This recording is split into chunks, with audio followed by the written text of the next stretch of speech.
Alright, so welcome back to the channel. This time we're taking a look at a very special product here. Thank you for joining me on this momentous occasion. So to give a brief history of the HD8XX line, the original HD800 were released back in 2009. While most people absolutely loved them, they realized these miraculous cans did not come without their fair share of caveats. Thus, the HD800S were released with the intention of alleviating these gripes and perfecting the HD8XX line's sound. While they certainly did improve on a lot of categories, they still remained imperfect. And so jump into 2021 and we now have Drop's take on the legendary beast. Behold, the Sennheiser HD8XX. Now with that out of the way, it's time to ask the ultimate question. Did Drop deliver? Let's find out. So let's start off with the contents here. I won't bore you too much. Now the box it comes with is actually pretty cool. Now I know a box's design isn't actually important, relating to the headphone's sound and the actual performance, but I gotta say, I like it. It's pretty nice. It looks new and fresh while keeping it simple. Pretty nice. Now within that outer box, we get this inner cardboard box that is a very awesome display box, might I add. As you can see, it comes with those foam innards rather than the original velvety lined innards that came with the previous models before they made that refresh on the 800S. For a product that's supposed to be the value version of the 8XX line, I think the cheaper look makes sense in this particular aspect. Now, other than that, it's pretty straightforward. Comes with the headphones, of course. Comes with that infamous cable, and the manual that looks more like the world's most boring children's storybook. I can see it now. And I'll huff, and I'll puff, and I'll blow you all away at a sound pressure level of over 9,000. See, this is why audiophiles aren't dads. Now let's talk about the build quality here. The build quality of this headphones is exactly what you'd expect. Just like the original HD800S, they're mostly plastic all around, with some metal in the topmost part of the headband, parts of the grill protecting the drivers, and the innards of the connector ports, if you can see that right there. And for those of you complaining about the fact that they're mostly plastic, don't. Listen, I still believe Sennheiser's decision to stick to plastic is a great one, considering it greatly reduces the weight of these headphones on your head. You really feel the difference, trust me. I will say this though. When grabbing them, be careful with touching the silver part of the outer cup, these right here. This part is somewhat delicate and can be rather easily dented and scratched. Just my 2 cents there. I've never done this myself because I don't fucking manhandle my headphones like a loser, but yeah. Now, the cable is still just a long, thick, single-ended vacuum cord that should really... Come on, Sennheiser. This should really be addressed. Now, other than this Sennheiser logo at the Y-split of the cable, it's pretty much unbranded. It's just a plain black cable, no Sennheiser logo at the connector. Listen, it takes care of the job, but please, just buy an aftermarket cable. Even if you're still going to get a long, single-ended cable, doesn't matter. This thing is heavy, it's thick, it's annoying. But, in the meanwhile, you can use it, at least. And now let's talk about the comfort of these. Well, these are about as comfortable as the original HD800 and 800S are, considering they're made of the exact same materials. Now the cups are massive, so wearing these for hours on end shouldn't be a problem for most people. That said, I do experience a little bit of issues with the pressure these exude. Since my glasses are somewhat of a medium thickness here, I wear Clubmasters, the majority of that pressure lies where the headphone rests on my glasses, which is right around here on the front side, and on my lower jaw, which is right down here. Now it's not terrible, but I'm probably in that small group that experiences more discomfort with these than most others, so just my 2 cents. Now let's talk about amplification on these. So these are still 300 ohm headphones. Don't expect a decrease in power required to drive these. Therefore, you can easily refer to my other videos regarding power requirements for the HD800S. That said, let's take a look here. So I'm currently testing out the SMSL SU9 and SH9. With the SU9 set to 88 out of 99, I ran the 8XX through single-ended at 66 out of 99 and balanced at 58 out of 99.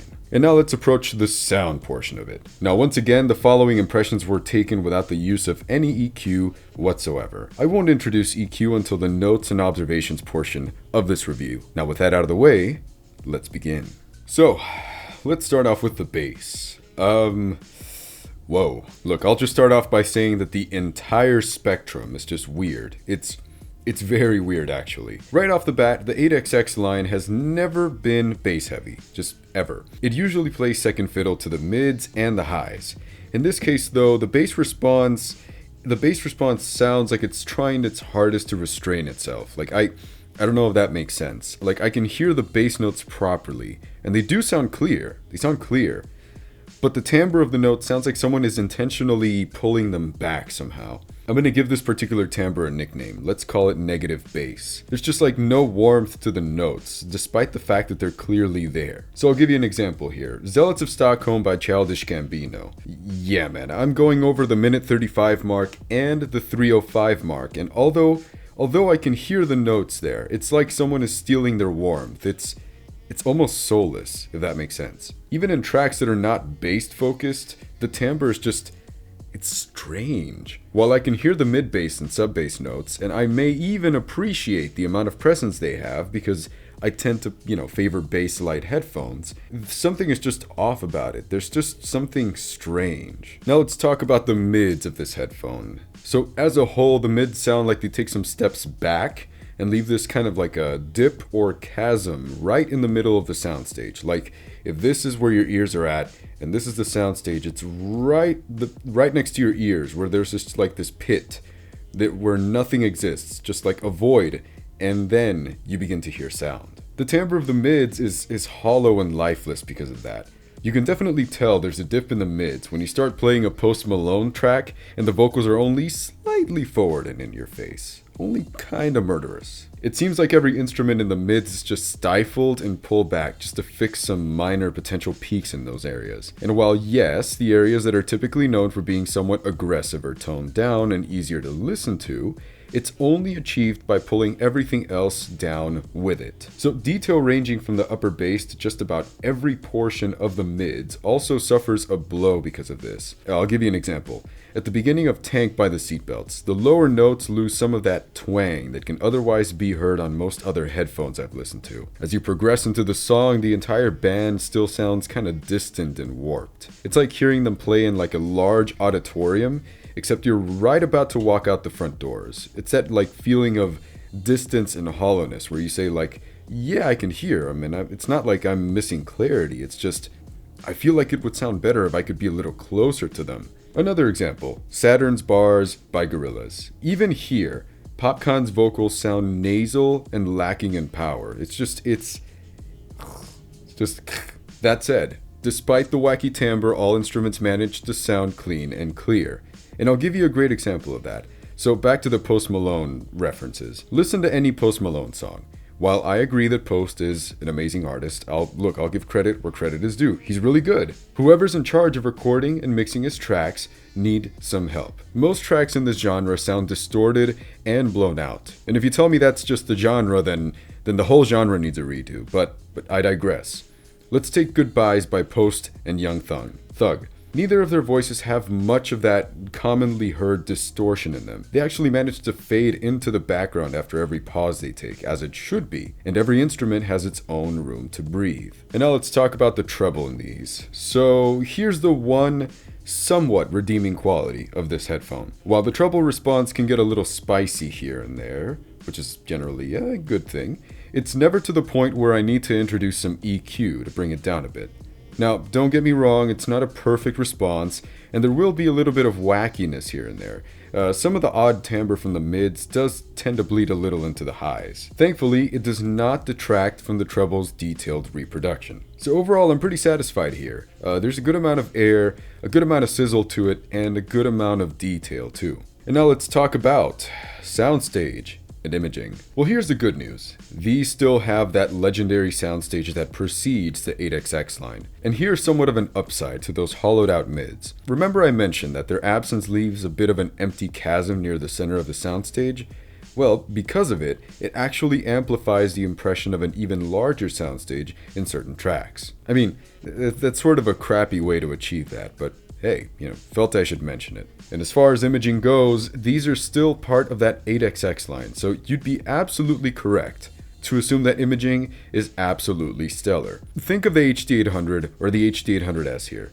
You're still getting that incredible experience. With so much space to coexist in, each sound sits within its own space and never upstages the sounds around it. It's like that example I've given in previous videos. Imagine a plate with different types of food on it. Most other headphones are a somewhat medium-sized plate, and the different foods that are there, for example, corn, green beans, mashed potatoes, etc., they're all touching each other and can sometimes even overlap sometimes. But you know what? You say it's okay. It's food.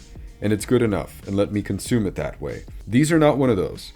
This is an extra large plate with those same amounts of food, same quantities, but they exist within their own portions. They never touch each other. They never overlap.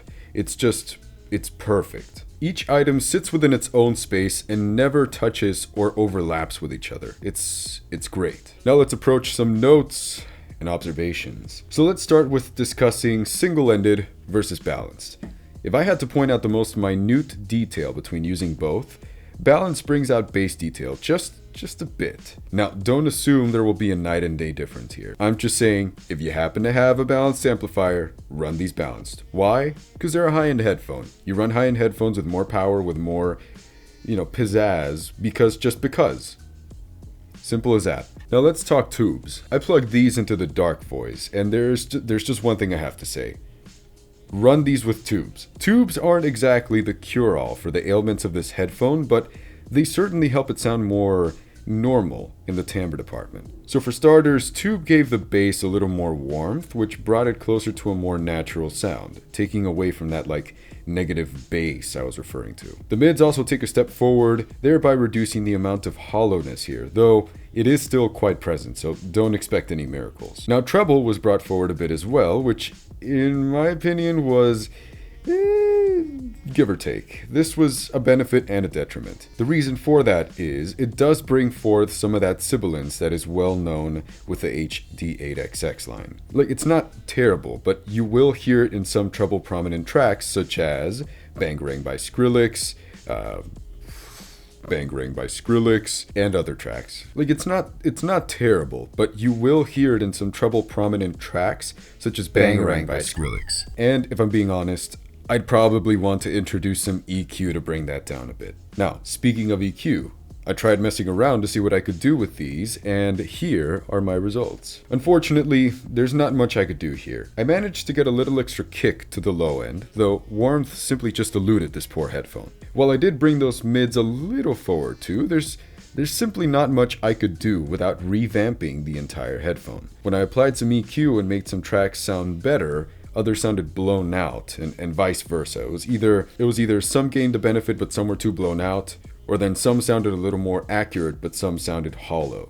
It was really, really tough finding a good balance between the two. So to conclude, 8XX, worth it or skip it? This is quite a tough one. Of course, I plan on doing a comparison between these and the original HD800 and 800S in the future, but for now, let's talk about these as a standalone headphone. In a world where the HD800 and HD800S do not exist, do I think these are worth it? If you were to run these off of tubes and introduce some EQ, I think they're very much worth it. For $1,100, and that's at full price by the way, you get a hell of a lot of pros here. You get some stellar soundstage and imaging, you get detailed highs, and probably some of the best clarity you'll ever hear in a headphone. And with those adjustments to the frequency response, you get a sound signature that isn't exactly correct, but it's acceptable. Although, and this is where that verdict starts to crumble, once you take the HD800 and 800S into consideration, that viewpoint starts to change a bit. As for that one though, you'll have to wait for the comparison. Haha. Until then though, thank you very much for watching, and I hope this video helped your purchasing decision. See you in the next one. Okay, ciao.